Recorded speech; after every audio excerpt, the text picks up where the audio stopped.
Welcome to the I Love You 3000 podcast, an authentic way to uncover the best ways to host an event. Husband and wife team Bradlee and Melissa of Phony Stark Industries will share years of experiences with all things event related, because planning an event is more than just a solid guest list. It's about the trends, details, and beautiful relationships that move an event forward. And that's why you'll find them to be good stewards of all things called advice. So your guests walk away feeling the true passion and best of what life can bring when you celebrate together. Now here's your hosts, Bradlee and Melissa.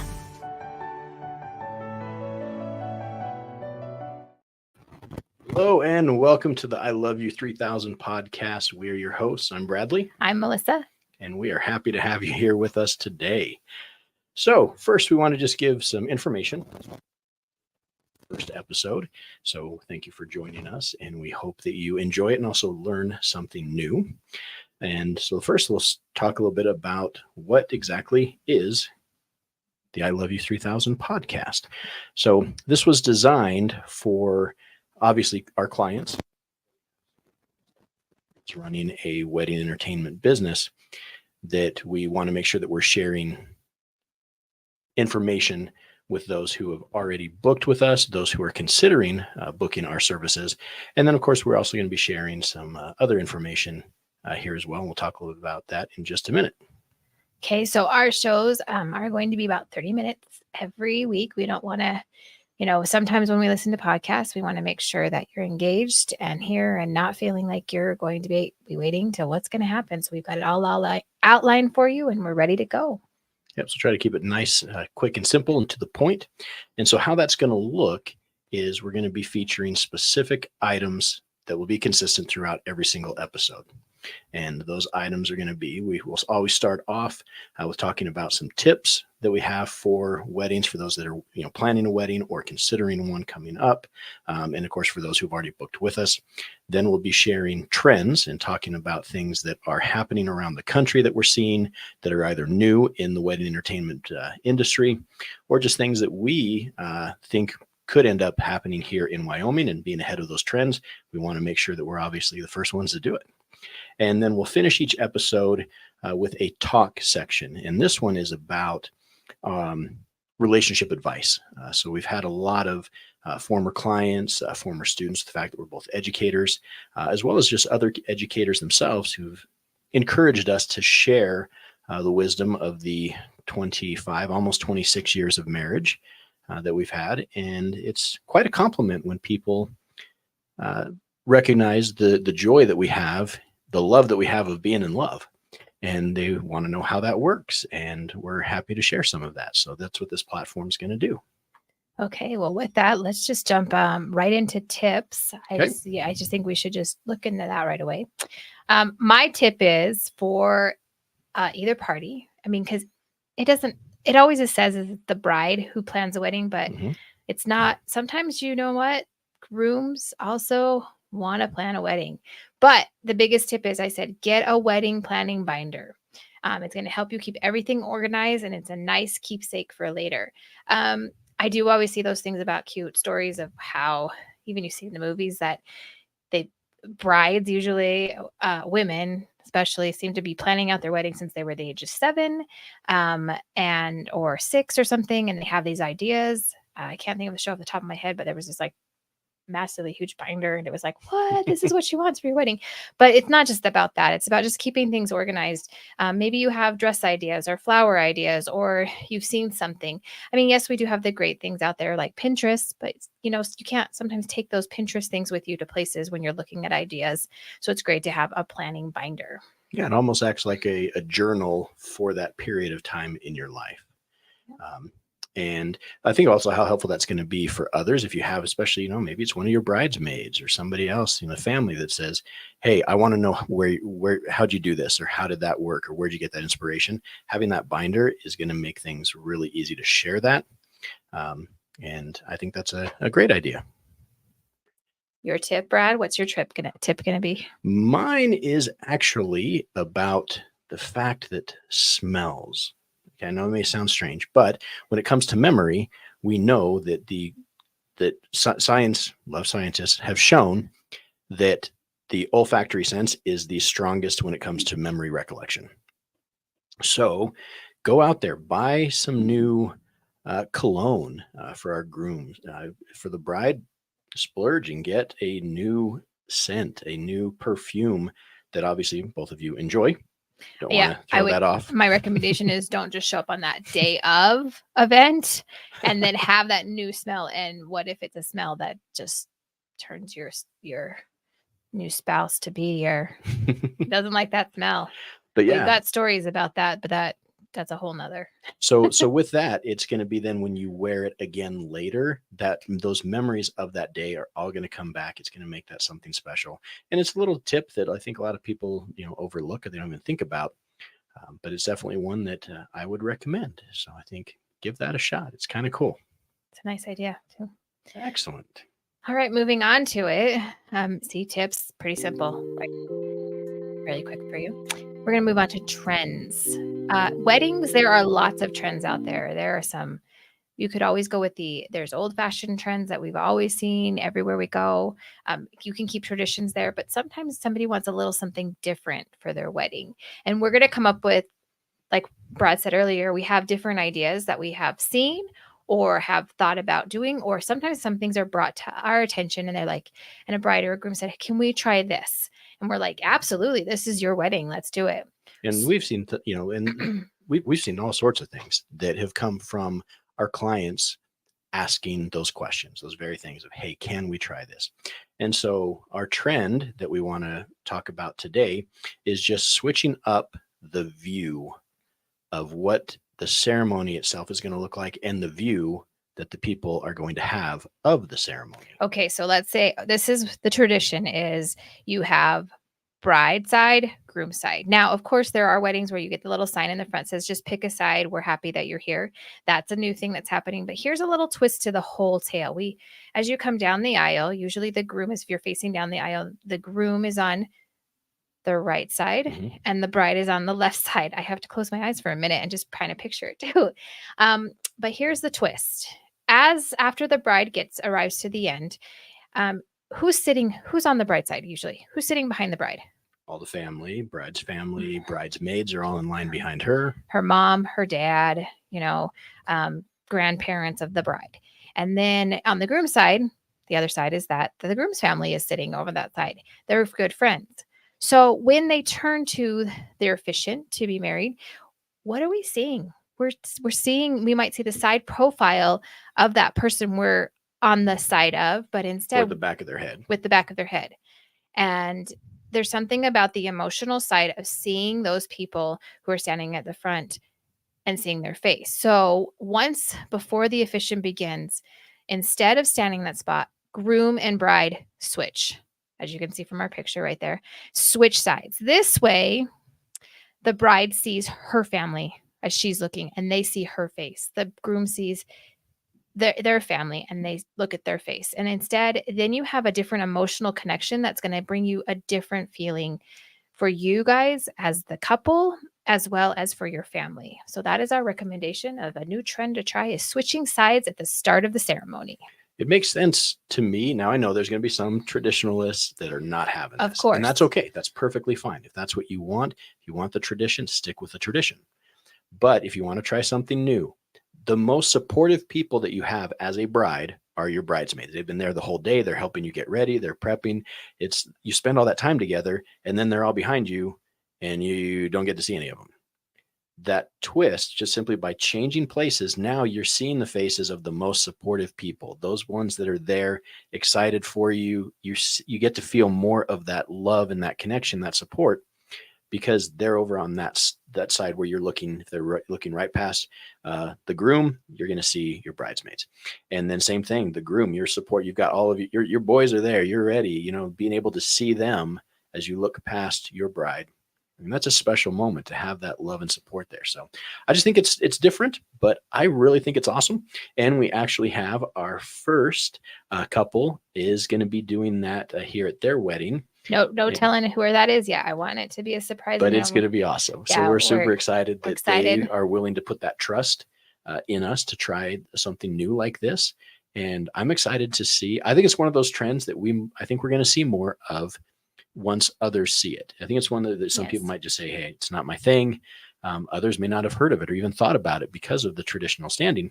So this might be that opportunity to just try something new. And I think it's going to be really cool. It's going to be a neat experience that I'm excited for. So, yeah. And so that is our trend for this episode 1. And so again, like we said, this is going to be, we're going to move through our podcast pretty quick. We want things to be informative and engaging, and we're going to obviously develop as we go. This is our first one together. It is. But I just kind of like, at the same time, I'm like, Brad and I have been done really good about setting this up, making sure everything is great. And right now I want Brad to just turn around for a second and say, he really set up, and his screen behind him has left our logo. And I just thought our logo was so cool. He had it making it work the whole time. And I'm just like, I know that when he looks at this back, he go, wait, what happened to the logo? So I tried to kind of give those cues and say, hey, pointing. He hasn't turned around. Look at him. He's now working on it. But isn't that logo just so cool? Like, I just love what we did there, and using, whoa. I mean, we all know, I mean, for those, Phony Stark Industries, in case, Brad is, Tony Stark. Not the double. That would have been really cool if you got to go be a stunt double or something, but we're making do with what we got. Yeah.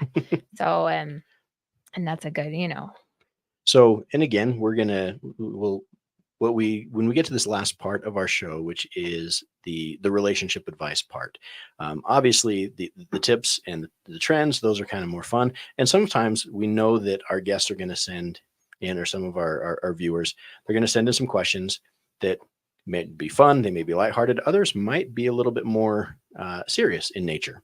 And we'd encourage you, please continue to send those in, so we know what are things that we're going to talk about. And our first one that we have today for that talk portion is one of those that might be a little bit more of a surprise element to that. So here is our first question. This is coming to us from Jessica of Bridgeport, Connecticut. So they have a question for your show. What advice do you have for a couple who's been saving themselves for marriage and have not had a conversation about intimacy? That's a pretty great question. So I'm going to let Melissa take that. Oh, thanks. Thanks a lot, Skinner. I like to, I want you to bring that question up again, real quick, just so I can, sometimes it's important to like just see it one more time. Okay, it's a little tiny for me to read there. I got to get those reader glasses on, but, and it's not like I wasn't surprised about the question. It was just, how do you discuss this? And I shouldn't be afraid to discuss stuff, but I got a whole bunch of people listening, and they're going to go, how do you have this conversation? Well, guys, it's important to have, like, plain and simple, saving yourself. Hopefully you've actually had this conversation before you've even talked about marriage or been engaged, about how important it is to save yourself before marriage. And there's going to be aspects that you're going to encounter where some people will be like, wow, congratulations, good for you. And others will be like, what? How did you? And I think it's a wonderful thing that you do save yourself for marriage. Although it can also be I'm having a hard time of how to talk about it on the air. I think the first step is, okay, so for Brad and I, from the beginning of a relationship, the biggest key is we've had open communication. We've been straightforward. From the beginning, it was like, I'm not playing the games. I think when we were dating, it was to the point of anything in our relationship. It wasn't like, I'm not going to play those games. I'm not going to look like it's a TV show, a drama show, or a comedic show. We're not going to play like it's a season on TV. So conversations have to be honest and open, and you need to be right away to that. Like, how are you going to have that? If you don't have communication with each other, like if you don't know how to communicate to each other, that's going to be first step is you got to figure out how to communicate. You can't just assume stuff. Mm-hmm. And we know that, and again, this is very same things that we've had with some of our clients. We've had some discussions with friends and others that have reached out, and we know that no one's going to have the same dynamics, the same relationship, the same viewpoint as somebody else. We get that. So we know that there are some people that are going to be far more open about intimacy, and those conversations come a lot easier. and they're talking about it, and it's easier for them because that's dynamically is who they are. We know we have others that this is a very, for some, it's a very taboo subject. So they don't talk about it, which makes it difficult then when they're in that relationship to have those conversations about intimacy because they've avoided it for so long. And we understand that that happens with couples as well. So being able to be comfortable and confident and secure enough in your relationship that you can have any conversation is important. I think if you can have conversations about intimacy, you're going to be able to have conversations that might be of a more difficult nature, or a struggle that you're having, or issues that you might be having at work, whatever it might be. Having those hard conversations is so important because it lets you know what's going on in your partner's life. And then, so let's say, okay, so the advice is we're going to go on, how do you have this conversation with the person you're about to marry? Or, how do you have this? And you need to be straightforward about why have you decided to save yourself for marriage? Don't, be honest. Is this a religious reason? Is this a choice that you just made personally? Why is that? Your person that you could be marrying may have a different background. And so you need to have that conversation. Now, we live in a world that media is out there. We are all aware. We have the media. We have what looks perfect on television.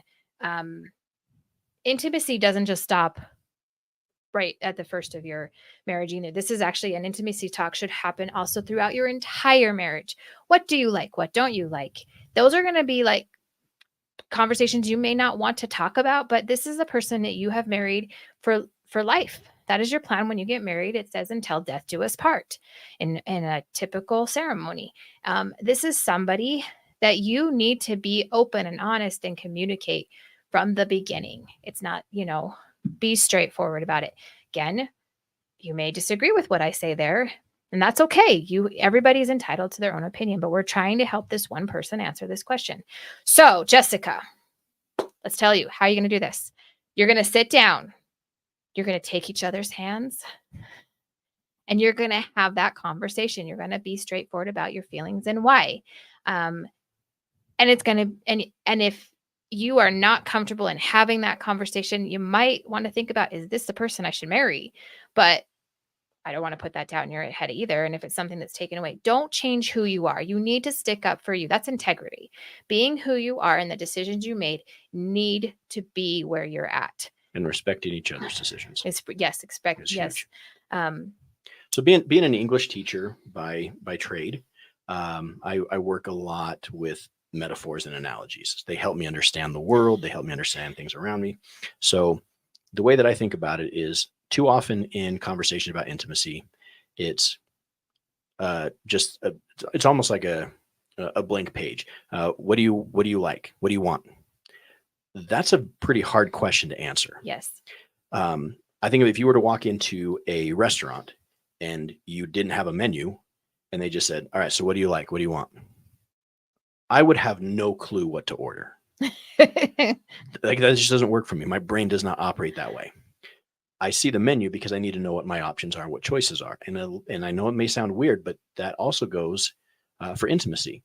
I need to know what are the options that hey, these are possibilities. Do you need more cuddling? Do you need do we want to, what happens before, during, and after? And as we know those things, we can answer those questions. It makes the intimacy aspect of it far more connected. It's more engaging. Mm-hmm. And there's just another level of that trust, that love, and the connection that comes from it. It's not just open-ended. It's not confusing. It's not ambiguous. It's very clear, and it's very kind and caring and loving. So I think we have to have those conversations. And so instead of just asking, those open-ended questions, be more specific and really listen to each other and make sure that you're taking care of one another's needs. Okay, you answered it. I think I'm good. No, again, Jessica, what a great question. It's a great thing to, make sure you understand. Again, I want to go back to the part that intimacy doesn't just stop after like those conversations will continue and should continue throughout your whole marriage. It's still important to say, even as simple as, you know what, when I'm going to just say, like, even the kiss of just kissing Brad. And when he first had a facial hair, it was very hard for me because I did not like the way it felt on my mouth. Like it was, And I mean, now I'm like, nope, you have to have facial hair. You look just like not the full beard. Not the full beard. I mean, as simple as that. It was straightforward. Like, nope, that tickle. Guess what? I have a zip because of your hair. I would blame it on that. Just as simple as that. Or, and intimacy, when you talk about, that's as simple as like even holding hands. How do you hold hands when you're walking? Dancing in the kitchen. That's an intimacy thing too. Like, how are you going to spark those little, we say foreplay, like that can be just like, maybe you don't like it when your butt gets grabbed. I'm going to just say that some people don't like it. Maybe you do. Be straightforward about those things you like and don't like, but also don't do it in a way that's mean. Like be kind and compassionate because you don't want to hurt your spouse's feelings either. So keeping those things in mind of making sure, I love it when the communications, because I did communications, how do we learn to listen? We need to learn how to listen to each other and talk to each other as well. That could be a whole nother conversation about communication. Like, how do you listen to your spouse or your person, your fiance? How do you do it? So I hope that helps you, Jessica. Yeah.